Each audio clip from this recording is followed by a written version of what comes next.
The cashier at the high-end garden center gave me a look that was part pity, part annoyance, as the card reader emitted a sharp final beep of rejection for the third time.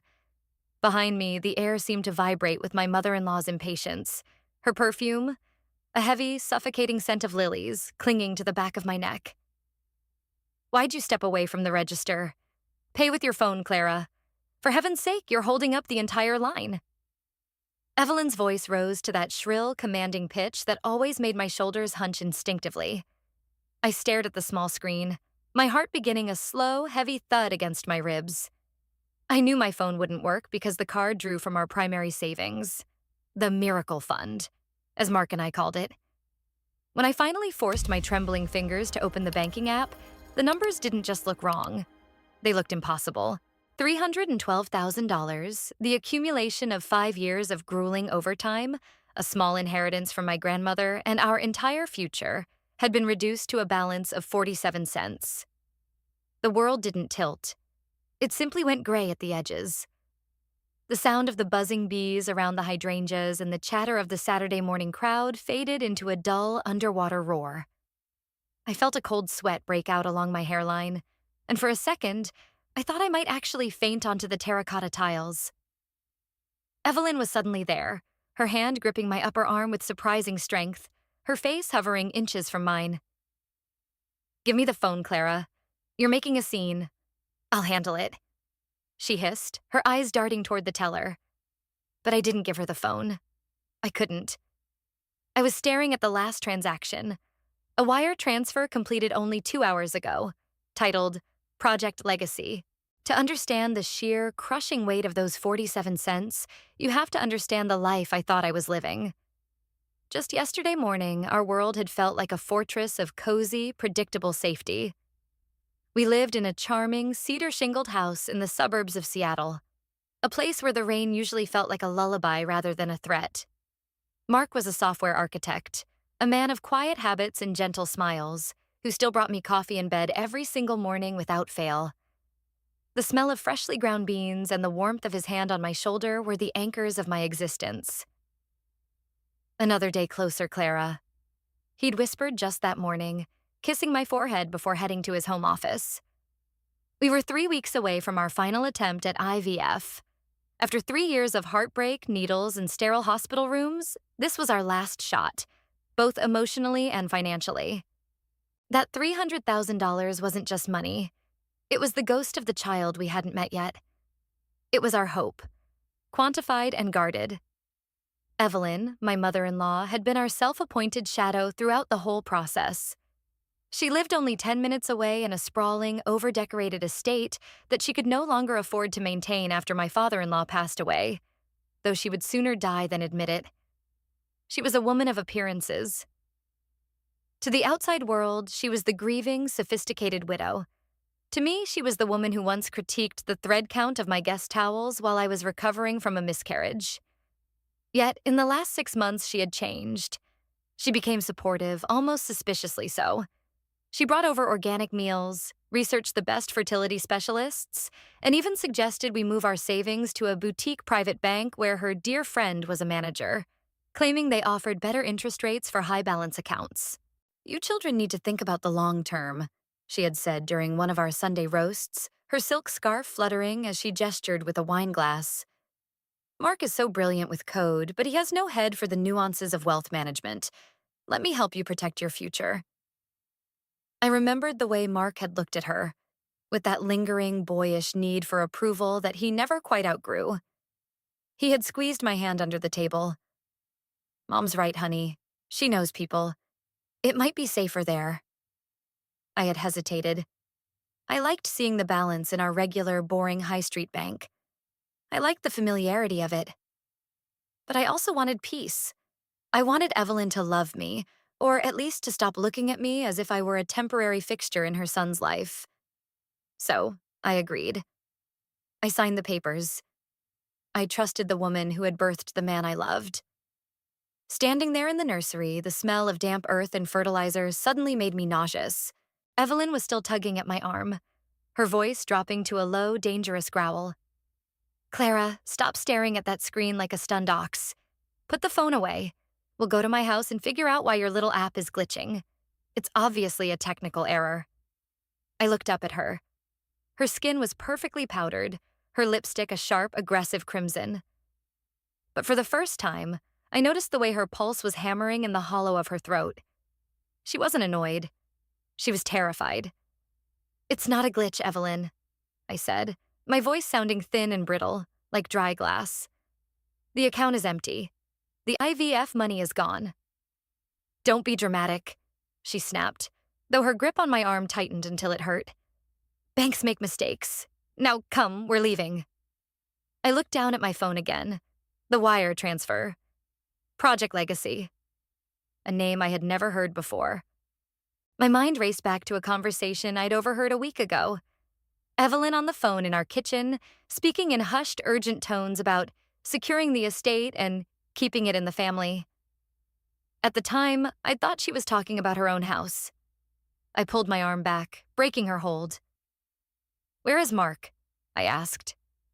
My voice was getting louder now, and I didn't care about the curious glances from the people behind us. "He's not answering his texts. He said he had a conference call, but his car wasn't in the driveway when we left." "He's busy, Clara.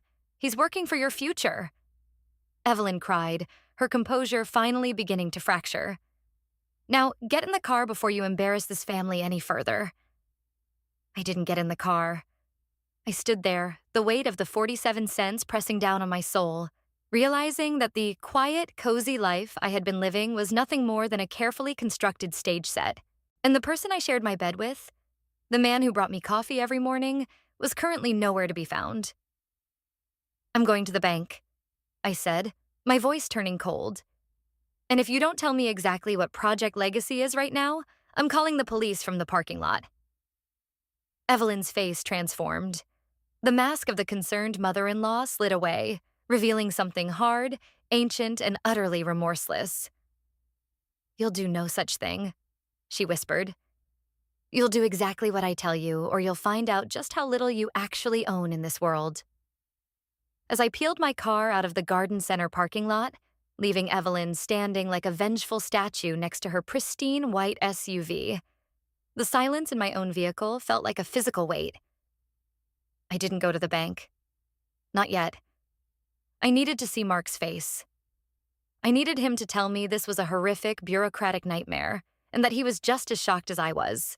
But as the wipers swiped rhythmically against the drizzling rain, a series of memories began to click into place, forming a picture I had been too blinded by love to see. I thought back to 3 months ago, when the early warning signs were just tiny ripples on the surface of our life. It started with the mail. Mark, who usually left the stack of envelopes on the entryway table for me to sort, suddenly became the gatekeeper of the mailbox. If I reached for a letter, he'd gently intercept it, saying, "Just bills, honey. Don't stress yourself out before the IVF cycle." Then there were the late-night phone calls. I'd find him in the kitchen at midnight, the blue light of his phone illuminating a face that looked 10 years older, whispering sharply to someone. When I'd walk in, he'd hang up abruptly and offer a strained smile. "Just Mom," he'd say. "She's worried about the roof on the estate again." I had ignored it.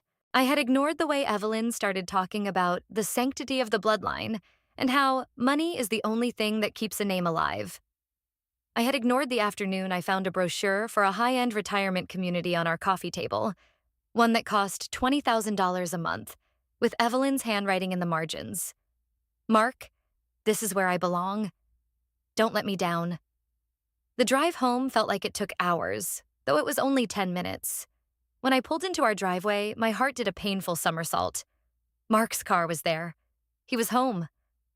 I burst through the front door, the smell of our home, lavender and old books hitting me with a wave of false comfort. "Mark," I screamed, my voice cracking. "Mark, where are you?" He wasn't in the kitchen. He wasn't in the living room. I ran upstairs, my boots thudding heavily on the carpet, and found him in his home office. The door was locked. He never locked his office. "Mark, open this door right now." I hammered on the wood.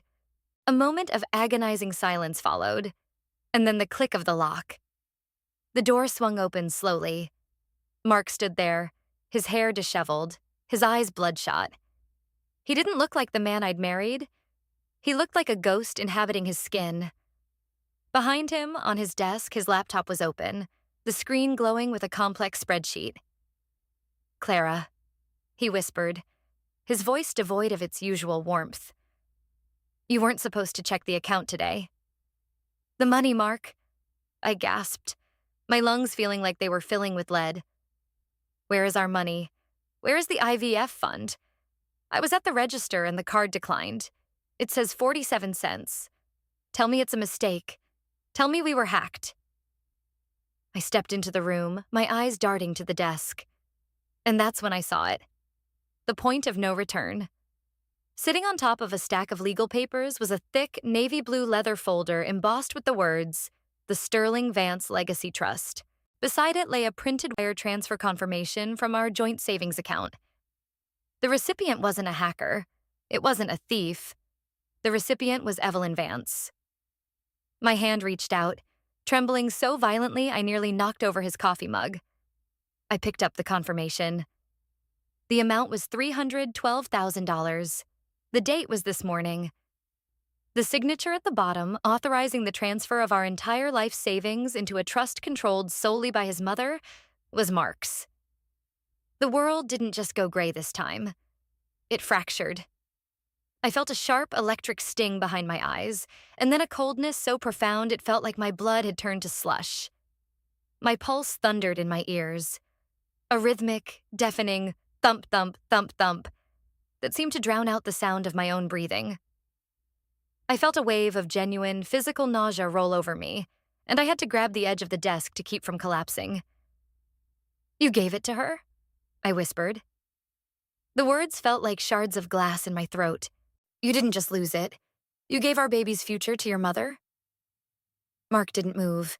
He didn't try to hug me. He didn't even look me in the eye. He just stared at the floor, his shoulders slumped in a posture of utter, pathetic defeat. "The estate, Clara," he munted, his voice flat. "The family house. The taxes were 3 years behind. The bank was going to seize it. Mom was going to be out on the street. It's her legacy. It's my heritage." "Your heritage?" I erupted, the shock finally giving way to a white-hot, searing rage. "We were going to have a child, Mark. That money was for the doctors, the hormones, the hope. We've been stabbing ourselves with needles for 2 years for this, and you gave it away so your mother can keep living in a 20-room museum she can't afford?" I grabbed the navy blue folder and ripped it open. Inside wasn't just a trust document. It was a contract. I scanned the lines, my eyes burning. It wasn't just about the house. The contract stated that in exchange for the restoration of the family estate, Evelyn would retain 51% control over any future familial assets, including any inheritance Mark might receive or, my breath hitched, any trust funds set up for potential offspring. She hadn't just taken our money. She had legally positioned herself to own our future children. "She told me it was the only way, Clara," Mark said, finally looking up. His eyes were pleading, but they were the eyes of a stranger. "She said if we saved the house, she'd leave it to our baby in her will. She said we were being selfish, keeping that money in a bank when the family seat was at risk. She said you'd understand eventually, that you're a Vance now, and Vances protect their own."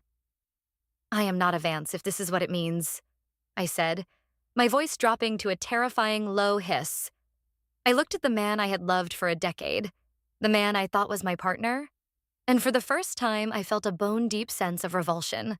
The physical shock had passed, replaced by a clarity that was sharper than any knife. My legs no longer felt weak.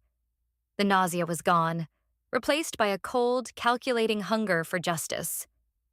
I looked at the project legacy documents, and then at Mark's silent, bowed head. "Did she tell you to stay home today while she took me out?" I asked. "Was the garden center trip just a way to keep me busy while the wire transfer cleared?" Mark didn't answer. He just closed his eyes and leaned back in his chair, the silence confirming every disgusting detail. He had sat in this room, in the house I helped pay for, and systematically dismantled our life while I was picking out flowers for a garden he knew we would probably lose. "Look at me, Mark," I commanded. When he finally raised his gaze, I saw the cowardice I had mistaken for gentleness all these years. You have exactly 10 minutes to tell me how you're going to get that money back, I said, my voice like ice. Because if you don't, the next person I call isn't going to be your mother. It's going to be the police, and I'm reporting a grand larceny. You can't, he stammered, his face turning pale. It was a joint account. I had the legal right to move it. Maybe, I said, leaning over the desk until I was inches from his face. But I'm pretty sure the IRS will be very interested in the Project Legacy Trust and the way your mother has been hiding her debts. And I'm even more sure that a divorce lawyer is going to find your heritage very, very expensive. At that moment, the front door downstairs opened and slammed shut. Mark? Clara? Evelyn's voice drifted up the stairs, sounding breathless and triumphant. I've brought champagne. We need to celebrate the preservation of the Vance name. I looked at Mark. He looked at the door. He didn't say a word. He just sat there, paralyzed, as his mother's footsteps began to climb the stairs toward the wreckage of our lives. The door to the office creaked open, and Evelyn swept in, the silver tray in her hands rattling slightly with the weight of a champagne bottle and 3 crystal flutes. She looked radiant, her eyes sparkling with a predatory triumph that she tried to mask as grandmotherly joy. The condensation on the bottle caught the afternoon light, looking like diamonds, but to me it looked like the sweat on a thief's brow. There they are, the saviors of the Vance lineage, she chirped, setting the tray down on the corner of the desk, inches away from the documents that proved her betrayal. She didn't even glance at the papers. She acted as if they were as invisible as my feelings. Mark, darling, pop the cork. We've secured the manor. The creditors have been paid and the family name is safe for another 100 years. I stood up, my chair screeching against the hardwood floor. The sound was like a physical blow. The only thing that's safe, Evelyn, is your ego, I said, my voice vibrating with a fury I could no longer contain. You didn't secure anything. You stole $300,000 from your son's wife. You stole from your own unborn grandchild. Evelyn's smile didn't falter. It simply sharpened into something crystalline and hard. She slowly turned to me, her manicured hand resting on the neck of the champagne bottle. Stole? Clara, don't be so middle class. We are a family. Assets are fluid. That money was sitting in a bank account doing nothing while a piece of history, Mark's birthright, was at risk of being auctioned off like common scrap. I merely reallocated it. Reallocated? I stepped toward her, the navy blue folder clutched in my hand. You lied to me. You manipulated me into moving our savings to your friend's bank so you could have easy access to it. You groomed us for this. I looked at Mark, hoping for a spark of defense, a sign that he was waking up. He was still sitting in his chair, his head in his hands, staring at the floor. Mark, say something. Tell her this isn't okay. Tell her we're taking the money back. Mark's voice was a muffled, pathetic croak. Clara, it's already done. The wire went through this morning. The back taxes on the estate are paid. It's gone. Gone? I felt the room tilt again. All of it? Every cent? It was a necessity, Evelyn interrupted, her tone shifting from celebratory to icy. She walked around the desk, invading my personal space, her expensive perfume filling my lungs until I felt like I was choking. You wouldn't understand, coming from a family that rents their lives by the month. A legacy requires sacrifice. You were lucky to have that money to give. It's the first real contribution you've made to this family. The sheer arrogance of it was a physical weight. I looked at the champagne flutes, then back at her. My grandmother worked 40 years as a nurse to leave me that inheritance, Evelyn. She didn't give it to the Vance legacy. She gave it to me, so I could have a life. And you spent it on a house with dry rot and a ghost of a reputation. I did what was necessary to protect my son. Evelyn suddenly screamed, her composure finally shattering.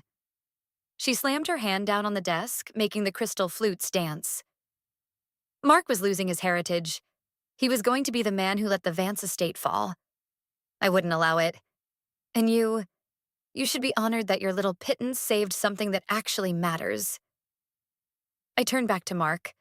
my heart breaking into 1,000 jagged pieces. You knew, didn't you? You knew before we went to the garden center. You knew while we were having coffee this morning. Mark finally looked up, his eyes swimming with tears, but they weren't tears of remorse. They were tears of self-pity. Mom said we'd get it back, Clara. She said once the estate was stable, she'd take out a new mortgage and pay us back with interest. She just needed a bridge loan. A bridge loan? I laughed, a harsh, jagged sound that surprised even me. Mark, she has no income. She hasn't worked a day in her life. No bank is going to give her a mortgage on that crumbling mausoleum.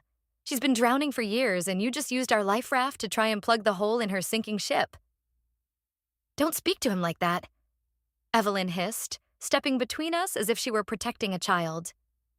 He did the honorable thing. He chose his blood over your selfish desires for a laboratory baby. The air left the room. A laboratory baby.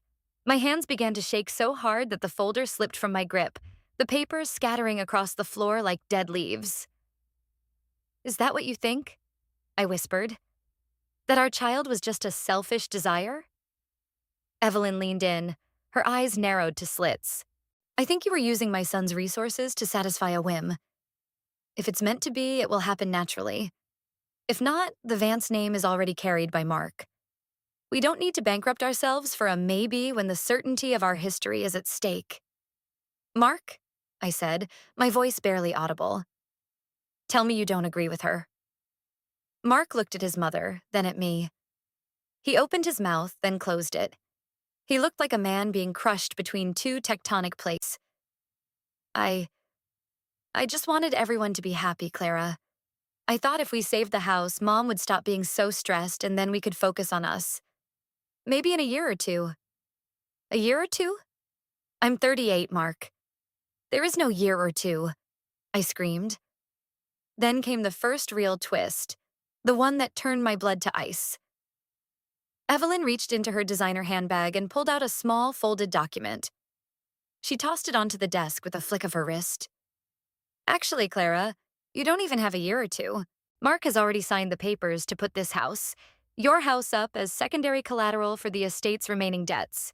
If we don't show a profit on the manor's new event space plan within 6 months, this house belongs to the bank too. I stared at the paper. It was a lien. My husband had not only given away our savings, he had gambled the roof over our heads to save his mother's vanity project. You did what? I whispered, looking at Mark. He didn't even have the courage to look up this time. It was the only way to get the full amount they needed, Clara. The bank required more security. But it's okay. Mom is going to turn the estate into a wedding venue. We'll be rich. You're a fool, I said, the words falling like stones. You're both fools. Careful, Clara, Evelyn said, her voice dropping to a low, menacing purr. She picked up the champagne bottle and finally popped the cork. The sound was like a gunshot. You're currently living in a house that my son's signature controls. If you want to keep a roof over your head, I suggest you pour yourself a glass and start being a little more grateful for the family you were lucky enough to marry into. She poured the sparkling wine into the flutes, the bubbles hissing in the sudden, suffocating silence of the room. She pushed a glass toward me, her face twisted into a mask of false triumph. To the Vance legacy, she toasted, her voice dripping with venom. I looked at the glass, then at Mark's slumped shoulders, then at the woman who thought she had just won. The shock was gone. The grief was gone. In their place was something I had never felt before. A cold, surgical detachment. They thought they had broken me. They thought I was a guest in my own life. I didn't take the glass. I took the entire bottle. I turned it over and slowly poured the expensive champagne onto the project legacy documents on the floor, watching as the bubbles soaked into the signatures, blurring the ink of their betrayal. We're not done, Evelyn, I said, my voice as steady as a surgeon's hand. Not by a long shot. The sound of the champagne hitting the floor, soaking into the papers that documented my husband's cowardice, was the last sound I heard in that house. I didn't wait for Mark to find his spine or for Evelyn to stop her screeching. I walked out the front door, leaving my keys on the entryway table. As I pulled out of the driveway, I saw Mark's face in the upstairs window, a pale, blurred shape behind the glass. He didn't come after me. He didn't even open the window to call my name. That silence was his final answer. I drove until the adrenaline stopped masking the cold, hollow ache in my chest. I ended up in a motel parking lot, the neon sign humming a low, buzzy tune that matched the vibration in my bones. I sat there for an hour, staring at my phone. 47 cents. That was the price of my marriage. But as the shock subsided, a new feeling took its place. It wasn't heat. It was a frigid, crystalline clarity. I wasn't a victim of a family legacy. I was the victim of a financial crime. I called Sarah, my closest friend from college and one of the most ruthless forensic accountants in the city. When I told her what happened, the line went quiet for a long 10 seconds. "Clara," she said, her voice dropping into a professional, lethal register. "Did you say the money was moved to a boutique private bank where her friend is the manager?" "Yes. She's been bragging about him for months. A man named Julian Thorne."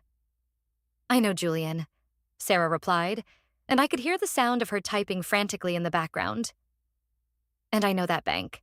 They've been under investigation for predatory lending and facilitating the hiding of assets during messy divorces.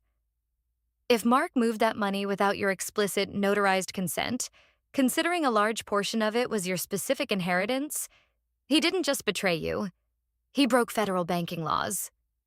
And so did Julian." The click happened then, the internal switch that flipped from heartbroken wife to plaintiff. I spent the next 3 days in a war room of Sarah's making. We didn't just look at the transfer. We looked at Evelyn's estate. It turned out the Vance legacy was a house of cards held together by spit and delusions. She was 6 months behind on her property taxes. She had 3 personal loans out against the furniture, and Project Legacy wasn't a trust at all. It was a shell company designed to pay off her immediate debts using our IVF money as a slush fund. The retribution didn't happen in a courtroom, at least not at first. It happened 2 weeks later, on the day Evelyn was hosting a grand reopening garden party at the Vance estate to celebrate her financial recovery. I arrived unannounced. I didn't wear black. I wore a sharp-tailored suit in a shade of cream that made me look like I'd never had a sleepless night in my life. I walked through the iron gates, past the hired servers and the local socialites who were sipping the very champagne my money had bought. I found Evelyn on the south terrace, holding court near a fountain. Mark was by her side, looking like a man who had been hollowed out and stuffed with straw. When she saw me, her face paled, her grip tightening on her wine glass. "Clara," she said, her voice tight with a forced, brittle smile. "This is a private event. I think it's best if you leave before you make another scene." "I'm not making a scene, Evelyn," I said, my voice carrying across the terrace, silencing the nearby conversations. "I'm here to introduce you to these gentlemen." I stepped aside to reveal 2 men in dark suits who had followed me in. "This is Special Agent Miller from the IRS, and this is a process server representing the estate of my grandmother. It turns out, when you moved my inheritance into your shell company, you triggered a very specific set of red flags regarding money laundering and tax evasion." The color drained from Evelyn's face, leaving her looking every bit her age. "That's absurd. Mark signed those papers. It was family money." "It wasn't his to sign," I said, stepping closer, my voice low and lethal.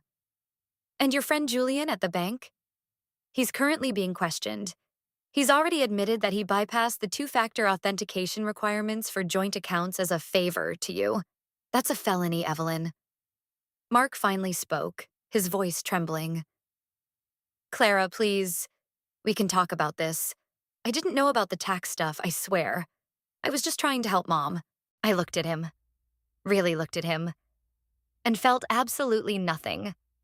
No anger, no love, just a profound sense of relief that I would never have to carry his weakness again. "You didn't help her, Mark. You joined her, and now you're going to share her consequences."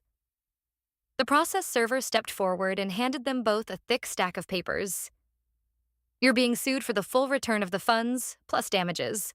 And as for the lien you put on our house, since you used a fraudulent trust as the basis for that collateral, the bank has already frozen the application. You didn't save the estate, Evelyn. You turned it into a crime scene. As the agents began to lead them toward the house for a private chat, the guests began to scatter, their whispers like the rustle of dry leaves. I stood on the terrace and watched as the Vance legacy finally collapsed. The house was seized by the state a month later. Evelyn ended up in a small, state-funded apartment. Her heritage reduced to a few boxes of silver she managed to hide before the auditors arrived. Mark tried to call me dozens of times, sent letters begging for a reset, but I never opened a single one. He ended up moving back into his mother's spare room, two broken people clinging to a name that no longer meant anything. 6 months later, I sat on the porch of a small, sun-drenched cottage by the coast. The air didn't smell like lilies or old dust. It smelled of salt and wild roses. The divorce had been finalized, and thanks to Sarah's ruthlessness, I had recovered every cent of my inheritance, plus a significant portion of Mark's remaining assets as a settlement for the fraud. I looked at the folder on the table next to my coffee. It was from a new fertility clinic, one 300 miles away from the Vance estate. "Everything is ready when you are," the doctor had told me yesterday. I realized then that a legacy isn't something you inherit from the dead. It's something you build for the living. I took a sip of my coffee, feeling the warmth spread through my chest. The world was quiet. The 47 cents was a distant memory. And for the first time in my life, the future didn't belong to a name. It belonged to me. Betrayal is a fire that either consumes you or forges you into something unbreakable. As I watched the sun rise over the water, I knew which one I had become. Some people spend their lives trying to save a house. I had finally learned how to build a home.